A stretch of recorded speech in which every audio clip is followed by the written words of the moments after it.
Of course, we begin the bulletin earlier because we will take you back a little bit later to Paris, where the action is happening in terms of.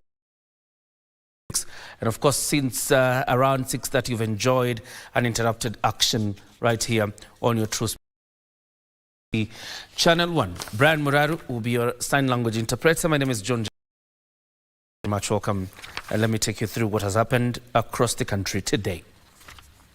President William Ruto has the ODM and cabinet appointing 4 members of the Raila Odinga-led party.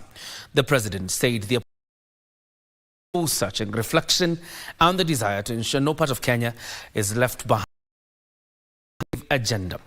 The new nominations now feature John Mbadi, who is the ODM chairperson, nominated to head the Treasury docket, and also Opiyo Wandayi, who National Assembly, who has been nominated as the Energy and Petroleum Cabinet Secretary.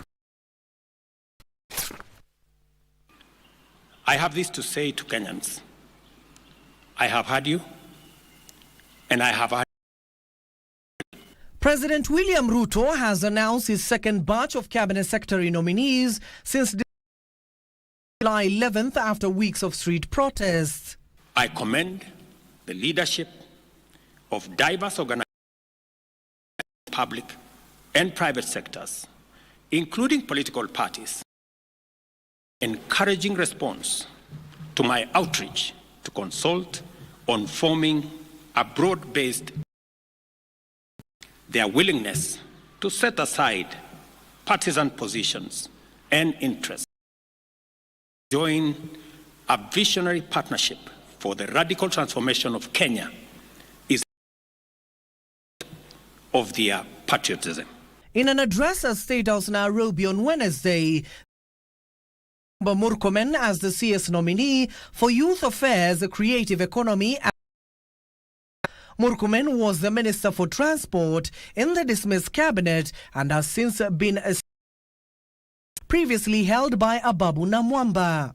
Meanwhile, nominated Member of Parliament and Orange Party Chairman John Mbadi has been nominated Treasury Cabinet Secretary by Professor Njuguna Ndogo, while Salim Vuria, who previously mining, has been nominated to the Trade and Investment docket. Rebecca Miano, initially reappointed as the Attorney General nominee last week before dropping her name to the Tourism docket.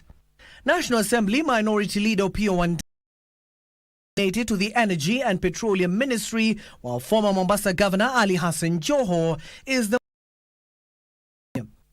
former Tourism Cabinet Secretary in the dissolved Mutua also makes a comeback in the Labour and Social Protection docket as a former Kakamega heads to the Cooperative and MSMEs Development Ministry by Simon Chelugui. While Justin Muturi, the former Attorney General, has been nominated to previously held by Moses Kuria, and Stella Lagat, who works at the Ministry of Foreign Affairs, has a Gender, Culture, Arts and Heritage docket previously occupied by the 10 last batch will join the nominees who are announced by President William Ruto. The list I sent to the National Assembly, I have since amended so that Roslinda Soipantuya now goes to the Ministry of the Honorable Aden Baredwale moves to Environment and Forestry. The head of state saying the appointments are a product of wide consultation with various actors. Transformative agenda under better. Once constituted, will steward our transformation agenda that is already in place, in efficient public services, expanding opportunities for employment, and creating a tide that lifts every boat. I am still working other pending nominees, and I will be announcing them Are now on Parliament as the National Assembly Speaker Moses Wetangula-led committee is expected to vet the CS nominees. Abdiaziz Hashim from State House, Nairobi, Prime Edition.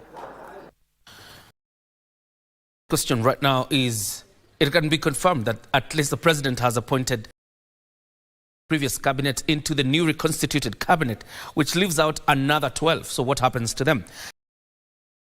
But for now, the Orange Democratic Movement Party, ODM, is the only outfit in the Azimio coalition in the latest appointments by President William Ruto.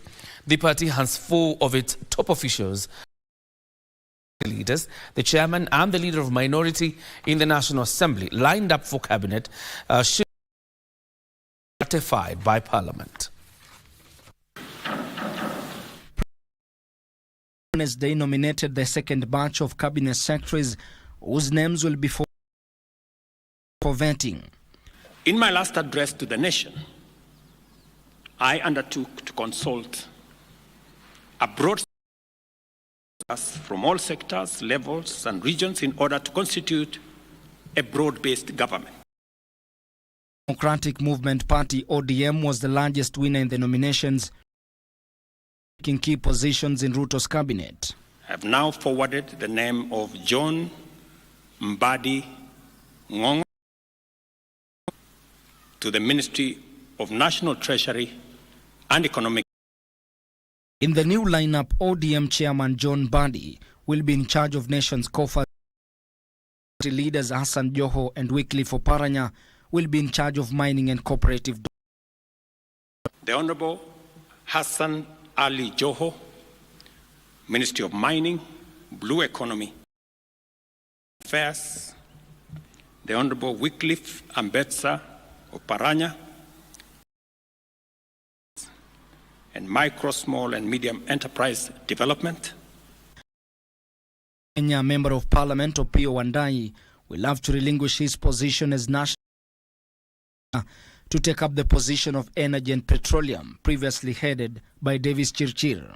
The Honorable James Wandayi, Ministry of Energy and Petroleum.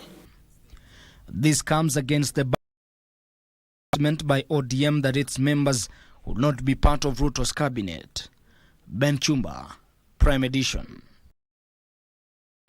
And Opiyo Wandayi will not only relinquish his position as the minority leader in the national, also means that there will be a by-election. That is, if he is approved by the National Assembly, that means there will be a by-election by a county. The fate of 12 former cabinet secretaries seems to have been sealed. Ruto named the second batch of his cabinet secretaries, leaving only 2 slots hanging. Big names missing include Njuguna Ndung'u, who was the master of the national coffers, Moses, who was in charge of public service, Susan Nakumicha, who was the National Health Insurance Fund to Social Health Insurance Fund, SHIF. The naming of the remaining batch of cabinet by President William Ruto appeared to delay 12 cabinet secretaries who had hoped to be reappointed in the reconstituted cabinet. Good afternoon. African Community, Regional Development and the ASAL's docket is yet to be nominated. John Ngongo to the Ministry of National Treasury. Salim Mvuria Mgala,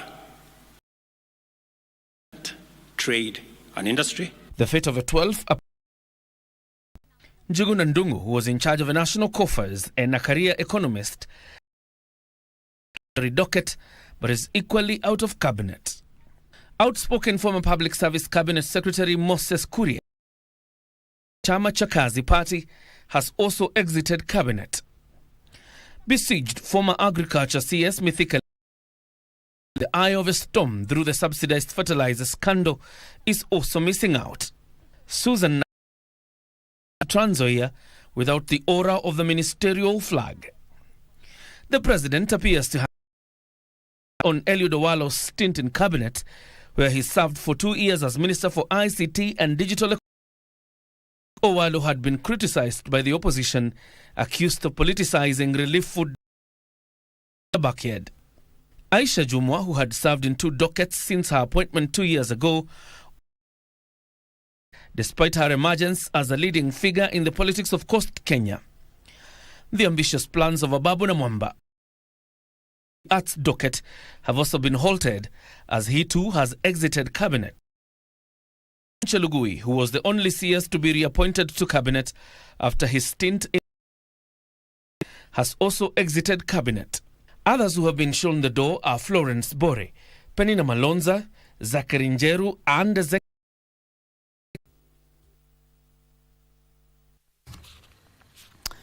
Well, the president still has one more appointment to make.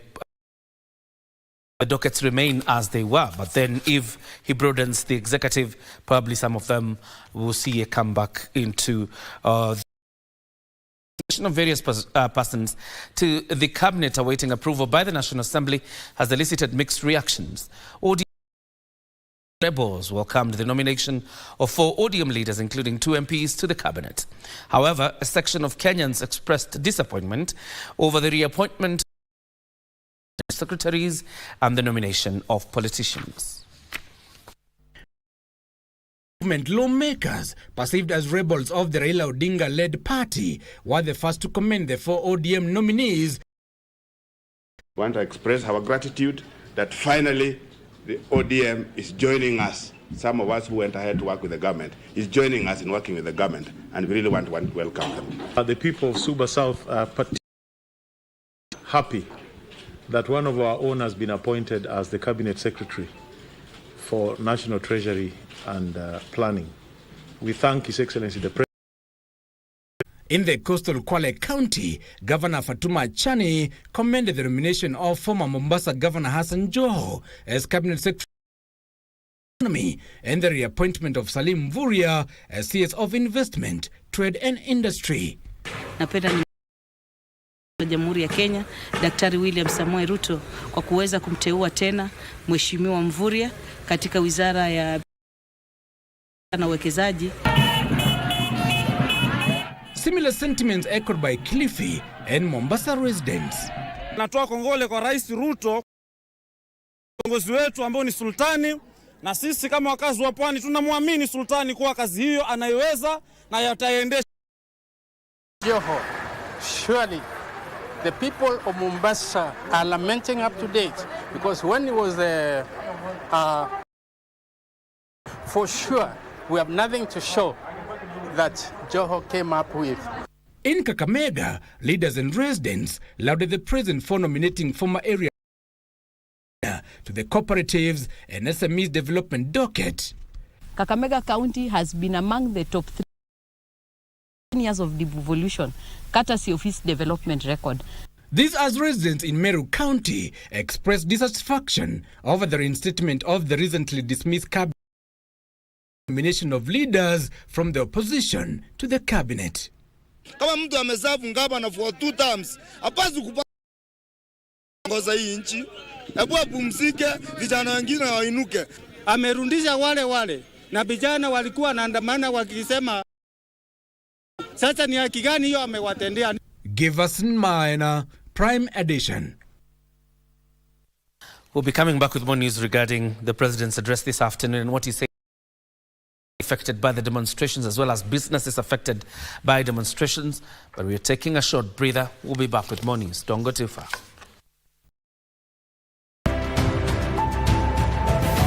We categorically reject the provisional results of the presidential. 5. We therefore demand that the presidential elections be repeated within 21 days. A chance to elect a president of their choice.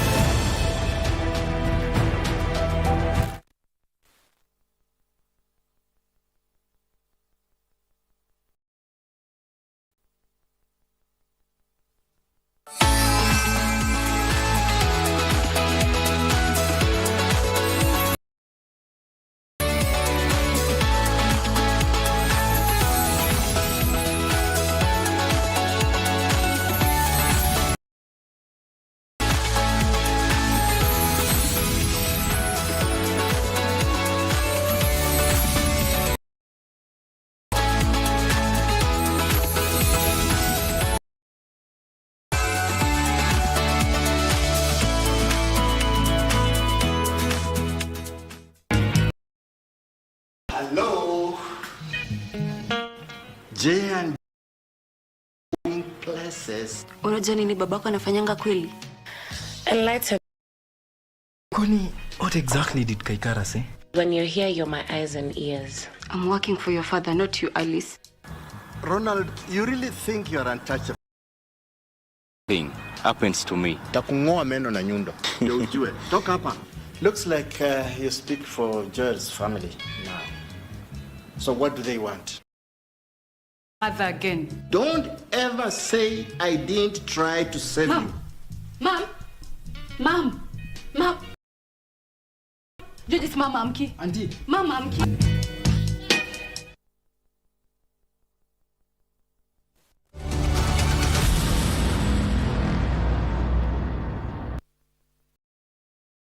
The Prime Edition, just a reminder that we started this bulletin early because we'll be taking you back to Paris in a bit. The live action happening from Paris. But back home, President William Ruto is now calling on the courts to release all those wrongfully arrested during the protest in the past few weeks. In his address to the nation at State House earlier today, President Ruto urged the criminal justice agencies to take effective measures have been innocently caught up on the wrong side of the law be released and the charges against them withdrawn. The government will also offer necessary support and also extend a hand to those whose businesses were destroyed during the protests. In a briefing at State House today, President William Ruto urged the criminal agencies to take effective measures and ensure that people who may have been innocently caught up and those not implicated in crimes be released and the charges against them withdrawn. Unfortunately, there has been many instances of unlawful, dangerous, and harmful conduct during the demonstrations and engagements, as a consequence of which have been arrested and charged in courts with various offenses. I urge agencies to take effective measures and ensure that people who may have been innocently caught up on the wrong side of things and not implicated in crimes be released and charges against them withdrawn. The loss of lives and injuries witnessed during the protests pledged to ensure police abuses during the judiciously. I call on the National Police Service to use its mandate responsibly, professionally, and effectively in full compliance with a view to promoting the national objectives of Article 238, 239 of our Constitution. All breaches and violations by police officers must be handled expeditiously, due process, with a view to giving Kenyans a police service that upholds the highest standard. The president also assured the country that the government would offer necessary support to families and those who lost their livelihood during the protests. This is not how and where our democracy should proceed. We must do all we can to ensure that this does not occur again in future. The government necessary support to all families and citizens who lost. Further, the president stated that he would propose key amendments to the Evidence Act and Criminal Procedure Code, as well as other necessary changes to expedite cases within 6 months. I will be proposing amendments to the Evidence Act and the Criminal Procedure, among other necessary legislative amendments to all statutes relating to corruption, to expedite investigation of corruption and economic crimes cases and provide for their conclusion within 6 months. The head of state also noted that within proposed amendments to the Public Finance Management Act and the Public Procurement and Disposal Act Constitutional and operational framework of public procurement, which has been identified as the epicenter of corruption, conflict of interest and abuse of office. And journalists across the country took to the streets on Wednesday to protest what they claimed quality in the line of work, immediate payment of pending bills owed to media houses, among other issues. The journalists presented petitions to the police, as well as the communication and the digital economy, calling for immediate action. In Kiambu County, journalists held prayers at the home of Catherine Wajeri, was shot or covering protests in Nakuru town.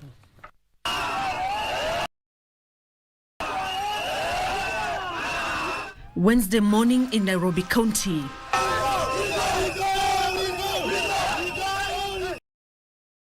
Of the Fourth Estate put aside their tools of work and took to the streets armed with banners, vuvuzelas and whistles. The message on the banners a clear illustration of their demands. Shoot not the messenger. These were some of the messages from members of the Fourth Estate. Accountability for illegal shootings and harassment of journalists, assurance of safety for all journalists, gazettement of duly recruited members of the Media Complaints Commission, unrestricted access to information, immediate payment of bills owed to media houses. Media haziwezi kusurvive bila pesa. Hatuwezi kulipa wanahabari wetu bila pesa. Mbona tusilipwe pesa ambazo zinadaiwa na tunaidai serikali? You have to pay people their salaries. You have to remunerate your people so that stories and impactful stories. We just ask the people who are charged with providing security for this country to understand protected under the law. Similar concerns were raised by members of the Fourth Estate, who also took to the streets in the coastal county of Mombasa. Hawa waandishi wa habari au mapatiwe uhuru wao wa kufanya kazi zao ya kuhabarisha wananchi. Wewe umetumwa ulinde nchi, linda nchi. Linda wananchi, linda nchi yenyewe. Niandike, wacha niandike. Journalists from Embu and Kirinyaga counties also came out to voice their Wakona shinda hata wao utulidia. Sisi tunatangaza wanasaidika. So waheshimu kazi ya media, sisi tuheshimu kazi yao. Reporting corruption is a sense. Sometimes watu wa media wewe pia unataka kujiprotect, na mimi ile ofisa ambaye nina receive hiyo information protect confidentiality. Similar scenes were witnessed in Kakamega County. Journalists who took to the streets called on the government to assure them of their safety. Manake mwandishi wa habari anapotishiwa na kudhulumiwa na kunyanyaswa, inakosa nafasi ya kupewa ujumbe ama kutaarifishwa. Their counterparts from Kisii County also joined. Msijaribu kupiga wanahabari kwa sababu wao kazi yao ni kutekeleza wajibu wao katika jamii ili kufahamisha Mkenya yule wa kawaida kuhusiana na matukio mbalimbali. In Kiambu County, journalists held prayers at the home of Catherine Wajeri Kariuki, who was shot while covering demonstrations in Nakuru town on Tuesday last week. It's not have been an easy journey, but I believe and I hope whatever has been happening and whatever truth that we need as journalists is going to transpire and is going to come out as soon as possible. Journalists from Meru County also took to the streets. Hata kama hapa Meru kuja kuwa na kisa, hatujui kama sisi ndio tutakuwa next. Na wakati clarification huwa tunawapatia, nafikiri tuko na a good work, tutaomba iendelee. Homa Bay Press Club members also joined the protest. Habari inalindwa kisheria, na kumbuka kwamba sheria hiyo inawapa wanahabari uhuru wa kutekeleza kazi yao.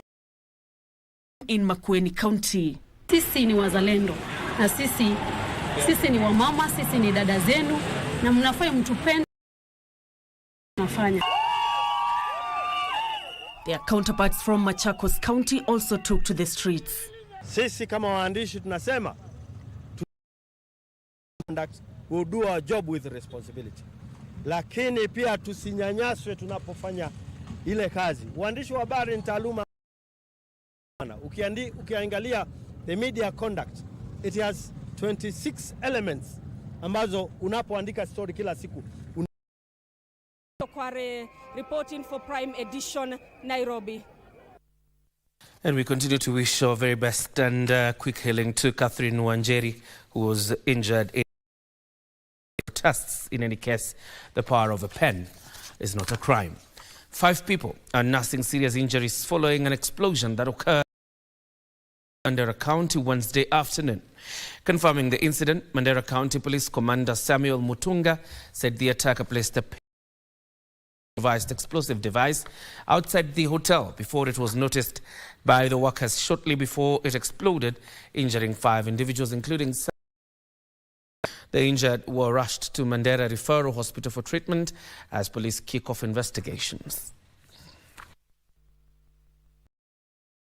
The person who had placed it seems he was around, because when the waiters and those who are in the hotel came out to look to check what immediately, and we had 5 injuries, including one by Pasa who was there.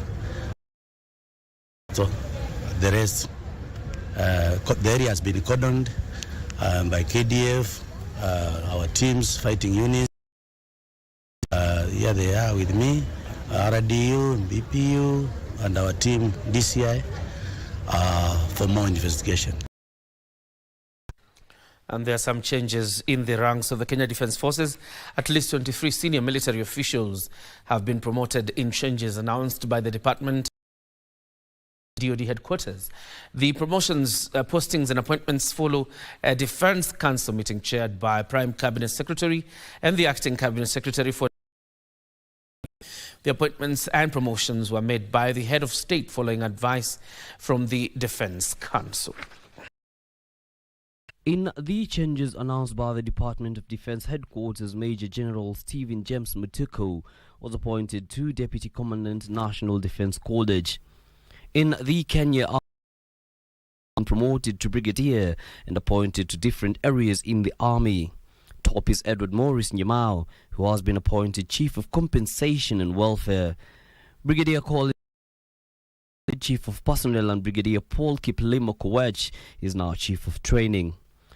Brigadier Clement Kimage Commission as Deputy Managing Director, as his counterpart Victor Ndegwamburu is appointed Engineers Brigade. Brigadier Eric Nzioki has been appointed Chief of Logistics. Brigadier Salash Gantai takes command of the Military Intelligence Corps and Brigadier takes command of the 8 brigades. Brigadiers Jackson Lesiayo, Charles Ondego and have been appointed Commander of Embakasi Garrison, Chief of Naval Medical Services and Chief of Communication Information. Lieutenant Colonel Reverend General Remo Muringi has been promoted to Colonel and appointed Service Chaplain. The Kenya Air Force Colonels Bernard Maki Olwach, your teachers Ndegwa Nyawera and Nehemiah Kimei. Brigadier and appointed Base Commander Moy Airbase, Head of Training Support and Research at NDC and of the Defense SACO respectively. Finally, in the Navy, Kiswa has been appointed Deputy Commander of the Kenya Navy. His colleague Brigadier Peter Shikuku Chilemo has also been appointed Director, Center for Security and Strategic Studies, Defense University, Kenya. Lieutenant Colonel Marcella Kenano Oritho has been promoted Deputy Commander of Kenya Navy Fleet. Other changes have been made across the Kenya Defense Force. Advice from the Defense Council. Yusufar reporting for Prime Edition.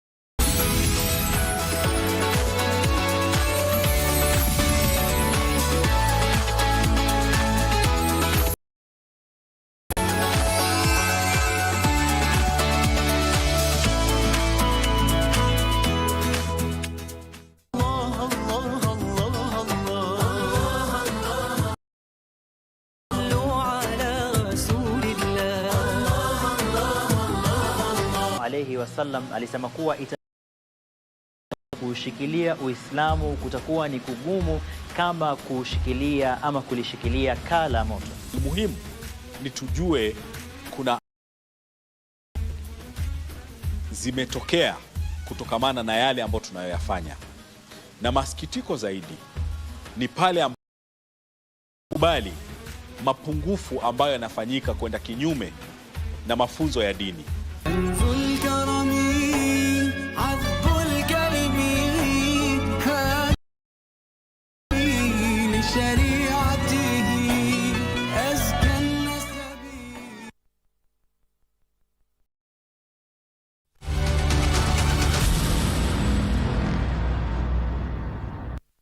Welcome back. Hydrologists are calling upon water regulatory bodies to curb irregular drilling and obstruction of groundwater to stop contamination to aquifers.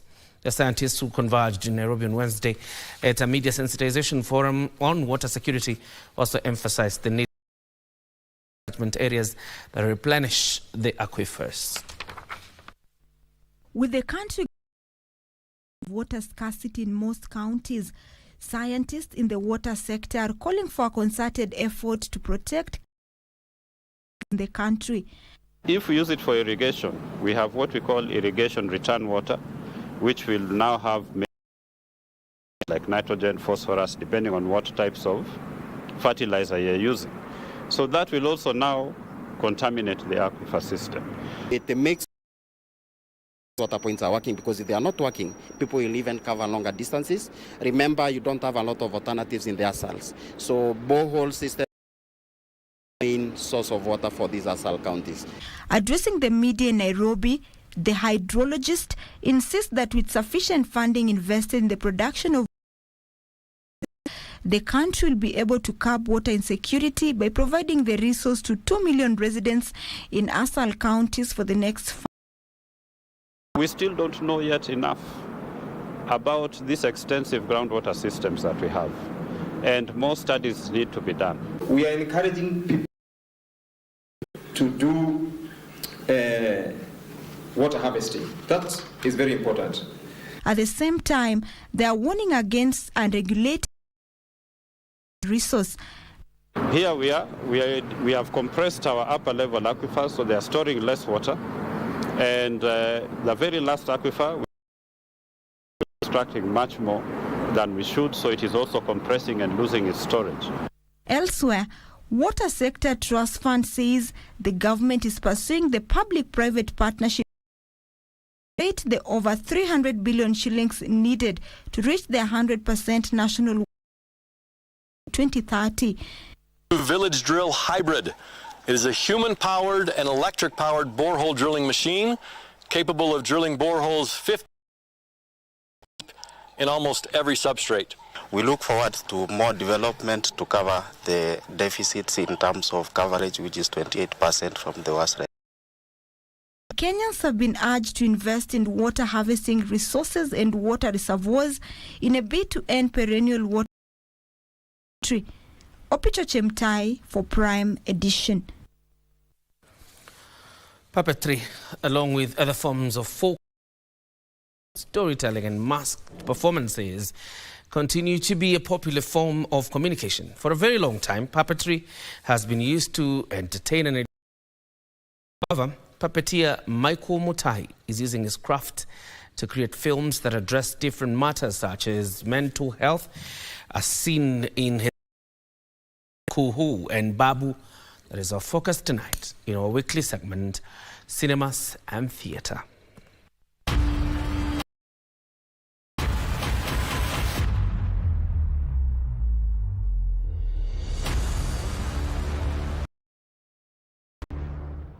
The man of God has seen a dark cloud in your home, and it will consume you if we don't come at once without delay.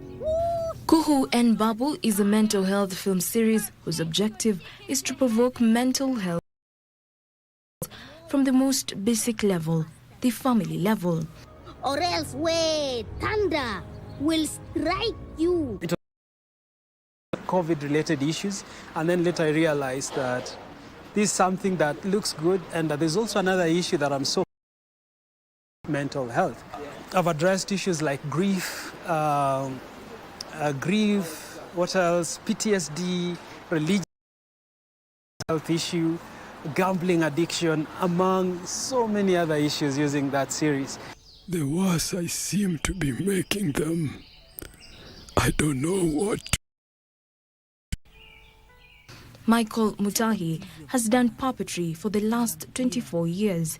He notes puppetry was his childhood dream that come perform puppetry in school. So and I would reach out to him. I'll just go to him and tell him. So that's when he actually told me to look for him. Immediately I'm done with school. So when I was done with my high school, I went and looked for him. That's when he took me through beginners puppetry training, and then I did advanced puppetry training, and that's how to become a puppeteer, and I believe a really good one. While puppetry was traditionally seen as children, Mutahi observes that adults are now embracing this art form. Right now, I can tell you that it's being consumed everywhere by everybody. You know, after what we've been able to do, look at what XYZ has been able to do. It's been able to address governance issues, serious governance issues using puppets. Now, Kuhu and Babu is addressing an issue nobody will ever think it can be addressed using puppets. The tree! I love trees. But what goes into making a puppetry film? A Kuhu and Babu episode.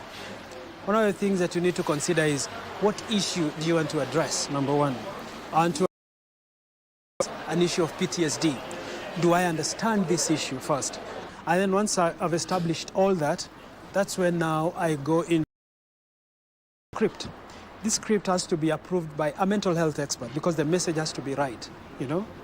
Now after the script, now that's when I think of doing a pre-recorded voice now for the script, for the characters that are in the film. And then get on set now. Once you get on set, it's now syncing the voice and getting the right setups. Now the third stage, that is edit. We actually get a very professional editor to do that. Let's try our luck again. Did we lose? Mutahi's puppetry films have earned him multiple awards. Next, that is Arts Children, which is Ndemo and Kuhu and Babu. All of them various awards all over the world. Right now, my project will be airing at the Chrome Festival in the USA. Yeah. However, he acknowledges a significant challenge in marketing. Maybe if I come to a channel like yours and ask you of my shows, it's hard to convince you that these kind of shows can be able to address very serious issues. Unless you're pitching, that's when they'll actually take you seriously. And that happens to most media houses. Once that space is open, I believe we'll have over. T for trade, T for tree. There's, you can actually go to my YouTube channel, which is Michael Mutahi Puppeteer. I'm also on TikTok as Mutahi Puppeteer. Mutahi Puppeteer. I've said Facebook, and not Facebook. My Facebook handle is Michael Mutahi. If you do want any kind of collaboration on my number, which is 0727 665 9. He was on fire. Purchase your ticket to heaven now. And they Jacqueline Masharia for cinemas and theatre. Oreda will strike you. Thank you for obeying, sister. You will be mightily blessed.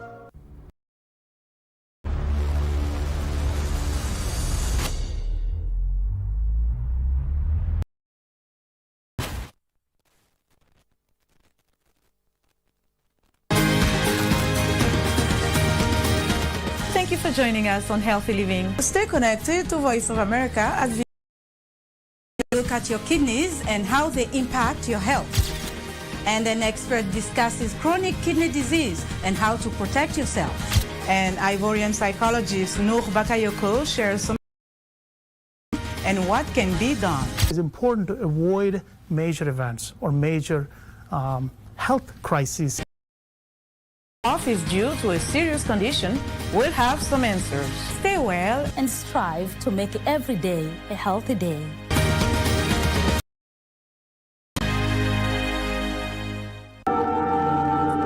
Sasa hii ndio chai ya wazee. Hiyo pombe ni ya wazee. Wewe ni mzee? Ai, dad, shughuli. Wali. Pika huko tu nikiwapikia nyinyi mnakaa hapa mkijienjoy. Nikimanage hapa nikuweke drink siri. I will sip it. Wewe bado uko hapa? Unajua watu wanaweka spices alafu nisitaki kupata acid. Yaani spices zinapatia acidity lakini ya kuteremsha. Sasa wazee hapa ndio kwa mzee Jevedari. As for me and my house will serve the wazee ni makatuni. Wala ma businessman. Kusha. Huyo ni mkora. Hey, nyinyi wazee. Habari zenu? Toka dogo sana. Siku hiyo ulikuwa rika moja na mama yako.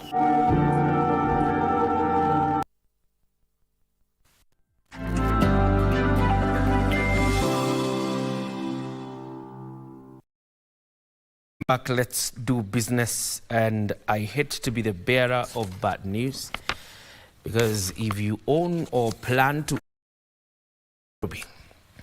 you'll be required to pay a fee of 200 shillings per cat every year if the proposed Nairobi City County Animal Control and Welfare Bill 2024 is approved. Nairobi County Government says the proposed law is to ensure that all domesticated cats are kept in conditions being up to date with the required vaccinations. Trevor Ngendo has the details. Proposed Nairobi City County Animal Control and Welfare Bill 2024, it will be prohibited to own a cat in Nairobi County without obtaining a license in respect of the cat, subject to paying the applicable every year. Those domesticating cats will need to present proof of their cat's rabies vaccination and pay the nominal fee to the Nairobi County Government to ensure public health and safety by reducing the risk of rabies and other animal-related issues.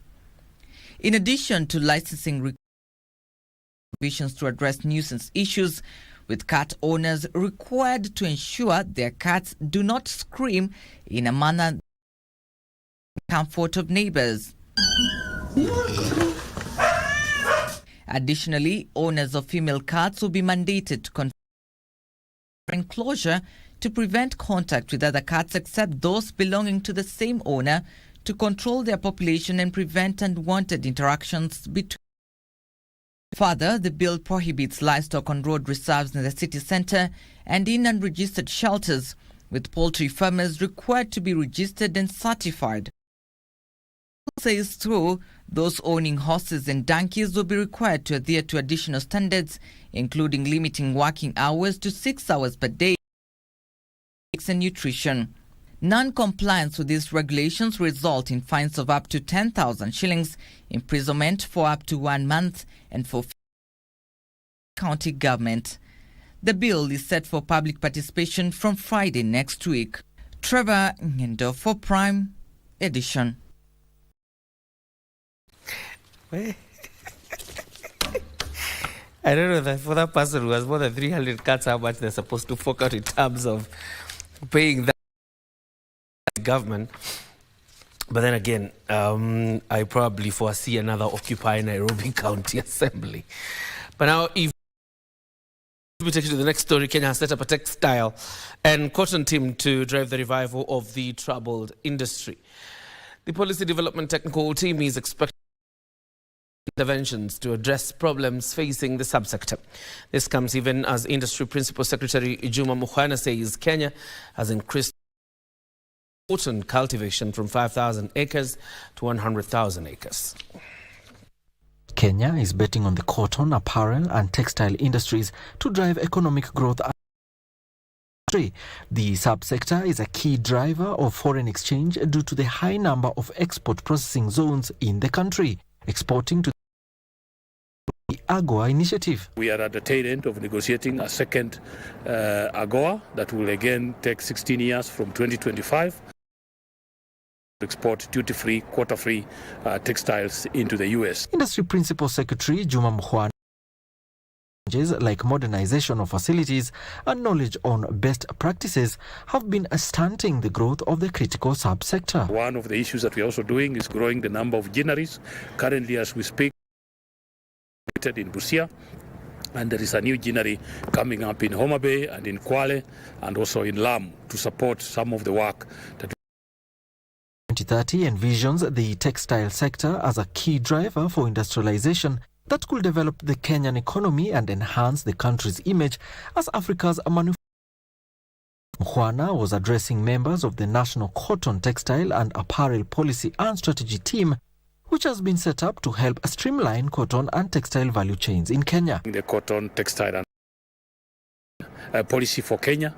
This is something that we've not had for a long time. So although we know that Kenya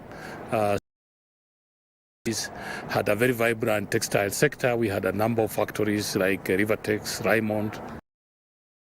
Textile policy and strategy and the folklore that Kenya used to be a giant in cotton farming. Legislators have started debating the first supplementary budget that has trimmed the overall 2024-2025 financial year budget.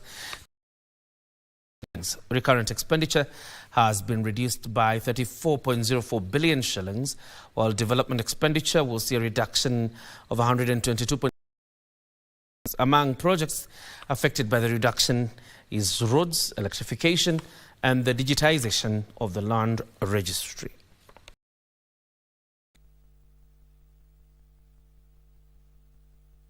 There will be a give and take within the supplementary.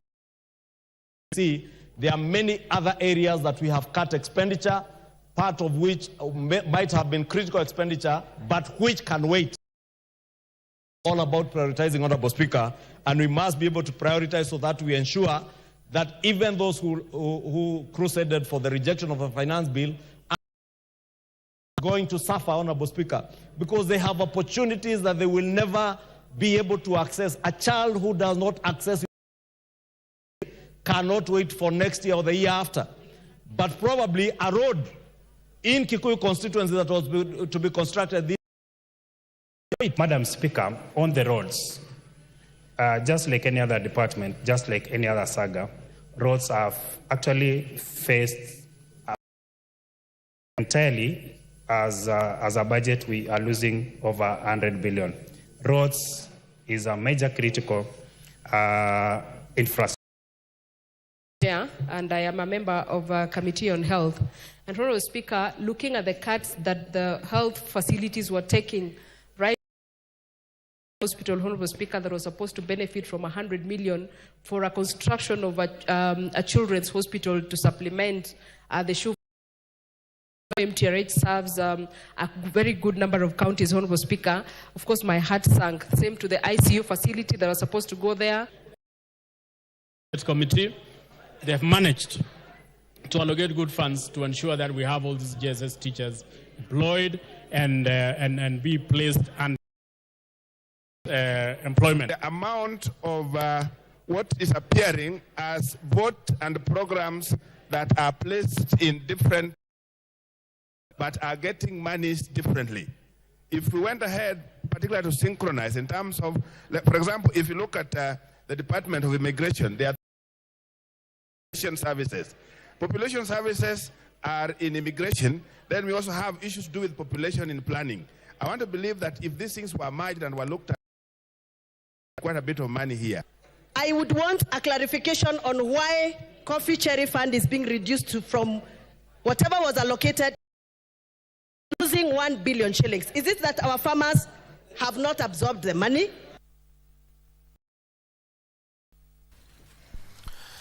And the Kenya Airports Authority has confirmed reports that it received an investment proposal from Indian-based Adani Airport Holding to refurbish the Jomo Kenyatta taxiway and apron and build a new passenger terminal building. In a statement, Kenya Airports Authority KAA Acting Managing Director Henry Ogoya proposal will be subjected to public participation and legal reviews in compliance to 1. This, of course, comes a day after members of parliament vowed to investigate the alleged private deal to lease to the Indian firm.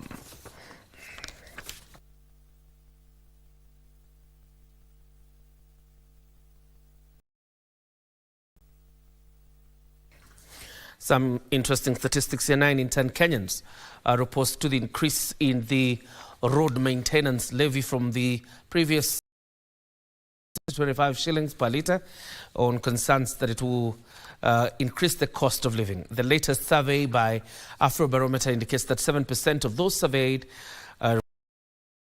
maintenance levy to fund recarpeting of the existing road infrastructure. The pump price Energy and Petroleum Regulatory Authority that, among others, revised up the road maintenance levy from 18 shillings per litre to 20 after debate about its implementation. And now a survey by Afrobarometer says 91% of those surveyed said they are opposed to the hiked levy of living, while 7% of those who support the levy say it will fund maintenance of roads and ensure Kenyans travel on better roads. Compared to 12 months ago, in almost half of the sample, and this can be generalized to Kenya, 50% of Kenyans think the economic conditions is getting. 1% of our sample felt that they strongly disapproved of this. So somewhat was strongly disapproved.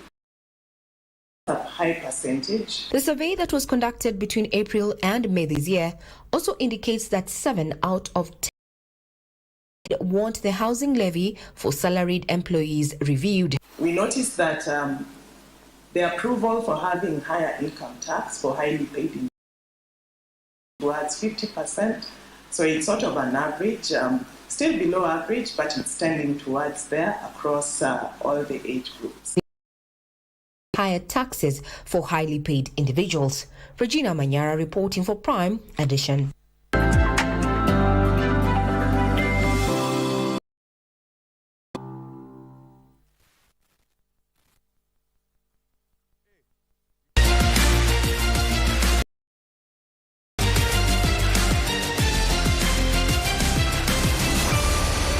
Mimi ni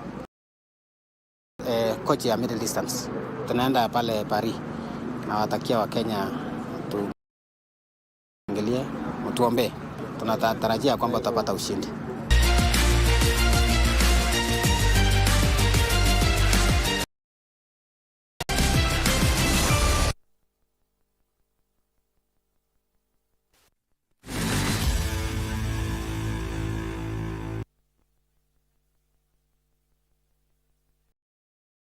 Very good evening to you. My name is Daniel Wahomen. Welcome to Prime Edition Sport. The National Sevens rugby team Shujaa, who are 2024 Paris Olympics campaign with a 31-12 loss to Argentina in their opening Pool B clash in Saint-Denis, France, and 7 loss to Australia.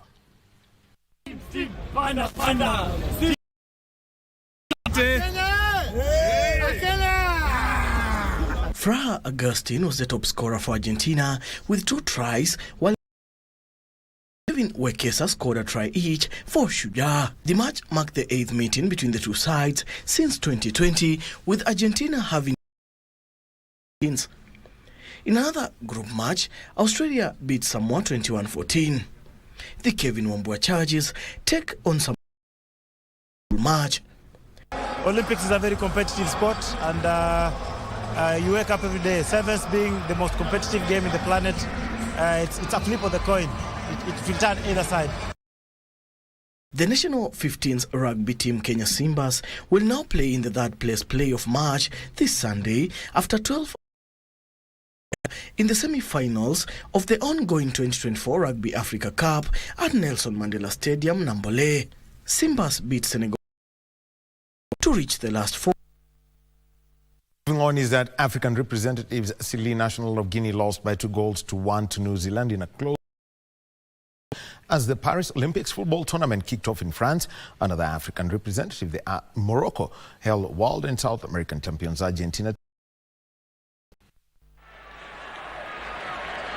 Well, it's all happening in this game in Nice, and now Silla's given it away. This is Garber, and scoring this time, almost from the same blade of grass from which he missed the penalty. Trying to make things happen. He's found a way through to Balde, and now Diawara. That's it. That's more like it. Yemen has stepped up. Singh. New Zealand have it all to do now. It's a clever ball from Bell. Bayliss has squared it, and New Zealand have scored. They retake the lead, and it is via FK. Kenya Police Bullet FC have landed a tough group for the upcoming CAF Women's Champions League Sekafa Zonal. Conducted today, Police Bullet were placed in Group A of the qualifiers alongside Commercial Bank of Ethiopia, NEA Joint FC of South Sudan. Warrior Queens of Zanzibar Rwanda are also in the group. Defending champions Simba Queens of Tanzania headline Pool B of the qualifiers and will take on of Djibouti, Kawempe Muslim Ladies of Uganda, and PVP Buyenzi of Burundi. The SECAF zonal qualifiers will be played in Ethiopia from the 17th of September.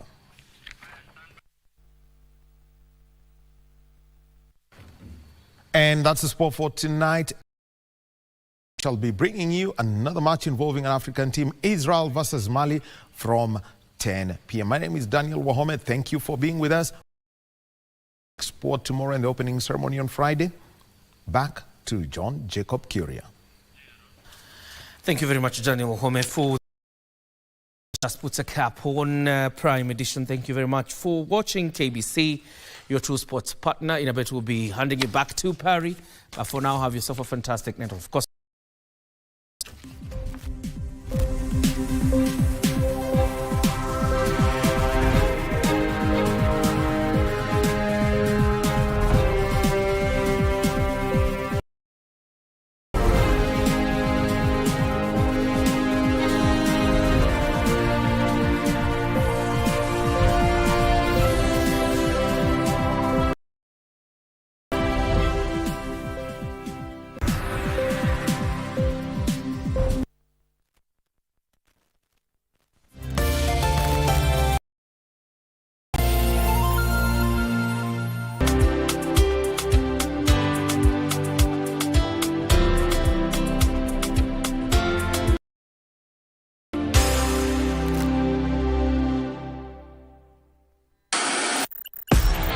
On KBC Channel 1, we are a TV station.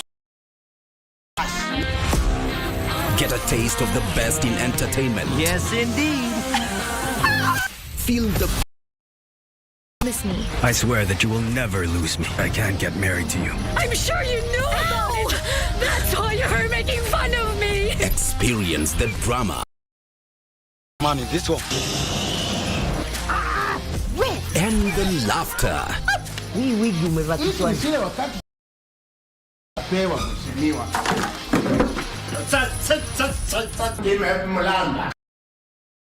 Move to the beat.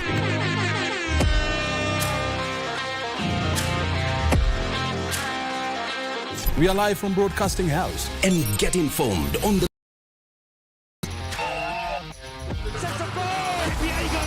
KBC Channel 1. Yeah! We are the full package. Oh, yes. And Kenya's watching.